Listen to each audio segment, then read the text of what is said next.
Gosto muito do que estás a ouvir. A propósito, desculpa lá estar a interromper, mas já és cliente Iberdrola?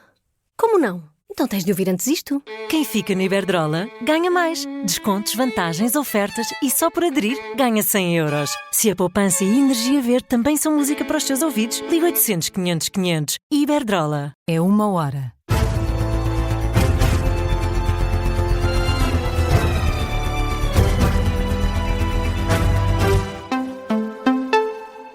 As notícias com Carlos Pedro.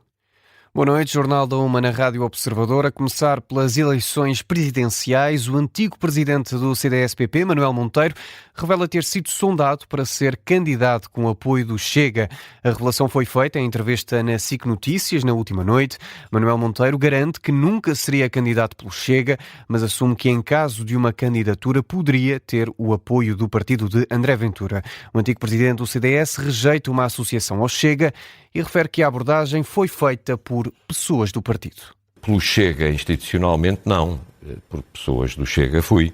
Isso é verdade. O próprio André Ventura? Não, isso não. Perguntaram de uma forma clara se eu estaria disponível para ter uma conversa com o Dr. André Ventura sobre as eleições presidenciais. Isso é verdade. E eu disse que sim, que estava perfeito. É a primeira vez que estou a dizer isto em público. E eu disse que não tinha qualquer problema em ter essa conversa. Mas coloquei condições. E expliquei que se muito remoto pudesse existir a possibilidade de eu ser um candidato à presidência da República, que eu nunca seria candidato pelo Chega. Manuel Monteiro diz também que não tem para já um candidato que apoie na corrida a Belém. Diz mesmo que não se sente motivado, dadas as opções para esta corrida eleitoral. O antigo líder dos centristas critica, sobretudo, a dificuldade de alguns candidatos em assumirem-se como de esquerda ou direita. Um candidato presidencial não deve ter medo de dizer se é da direita ou da esquerda. E não deve ter medo de dizer o que pensa sobre a saúde, a educação, etc., etc., mesmo que não governe.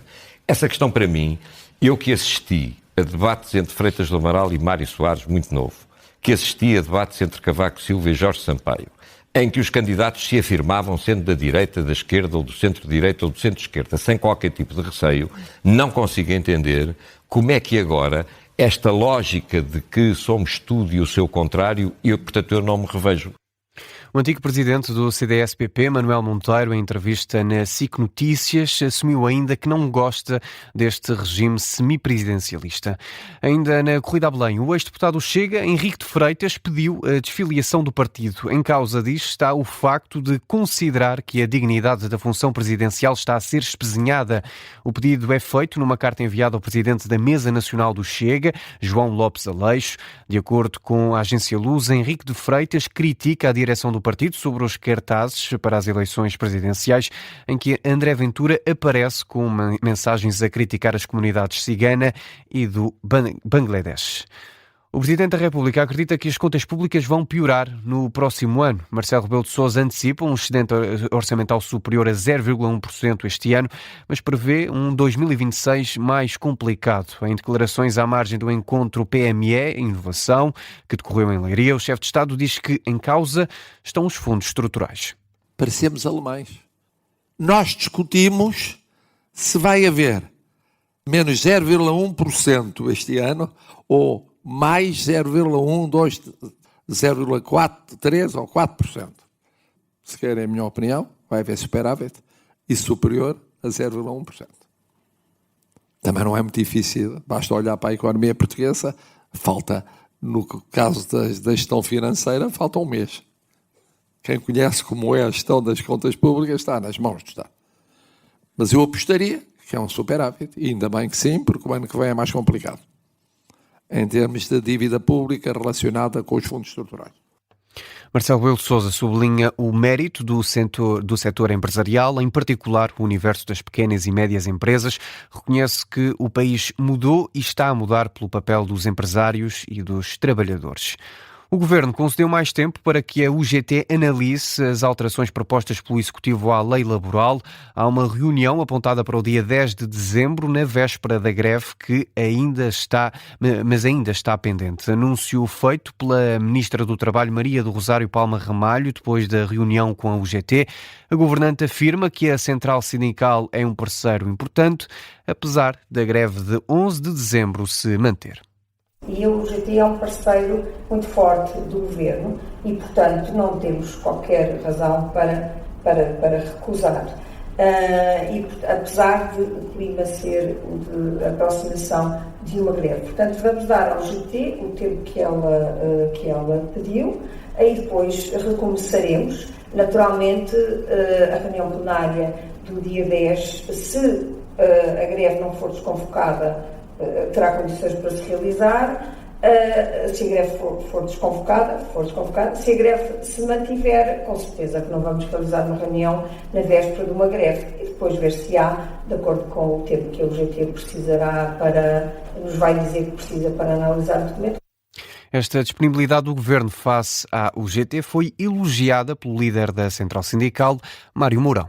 Não desenvolvia e agora as partes manifestaram, quer da parte do Governo, quer da UGT, a disponibilidade para continuar a trabalhar no documento. Encontramos da parte do Governo maior abertura, tanto que é bom, independentemente dos processos que estão a decorrer, desde logo a greve, que amanhã entregaremos aqui o pré-aviso de greve.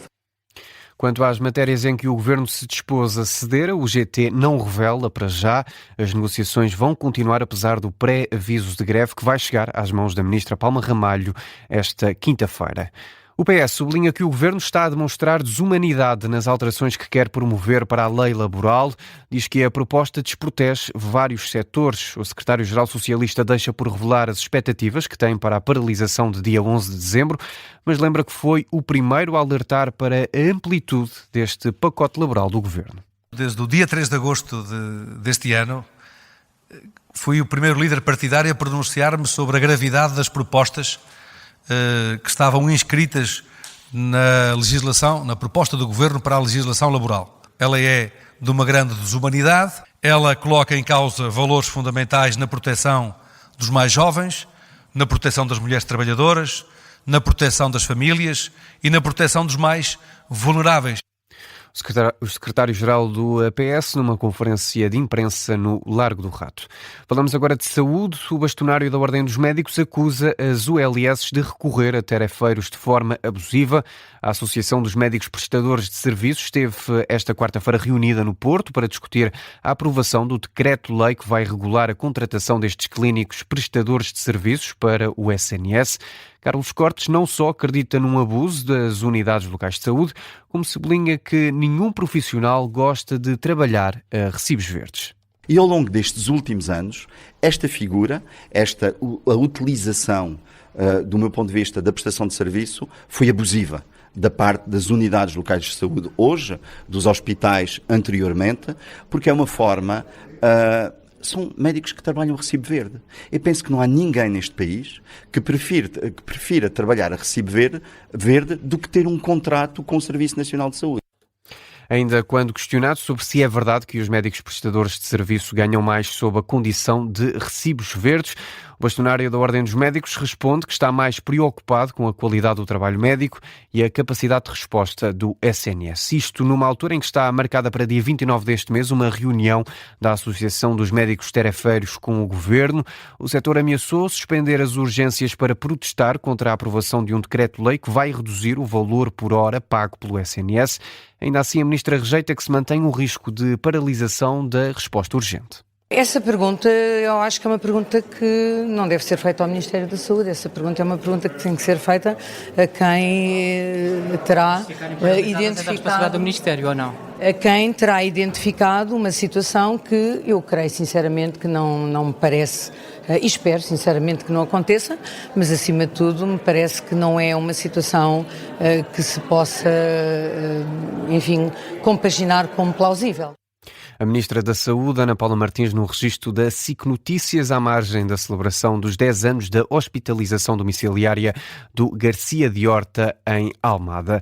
Fechamos no futebol. O Palmeiras de Abel Ferreira perdeu a oportunidade de recuperar à condição a liderança do Campeonato Brasileiro. A equipa paulista não foi além de um empate a 0 em casa, com o Vitória, num jogo que terminou há momentos.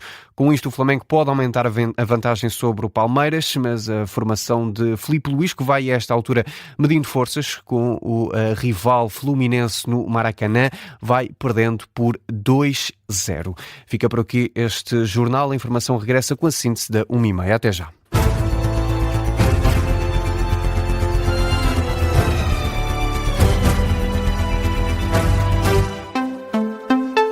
Gosto muito do que estás a ouvir. A propósito, desculpa lá estar a interromper, mas já és cliente Iberdrola? Como não? Então tens de ouvir antes isto. Quem fica na Iberdrola ganha mais. Descontos, vantagens, ofertas e só por aderir ganha 100 euros. Se a poupança e a energia verde também são música para os teus ouvidos, liga 800 500 500. Iberdrola.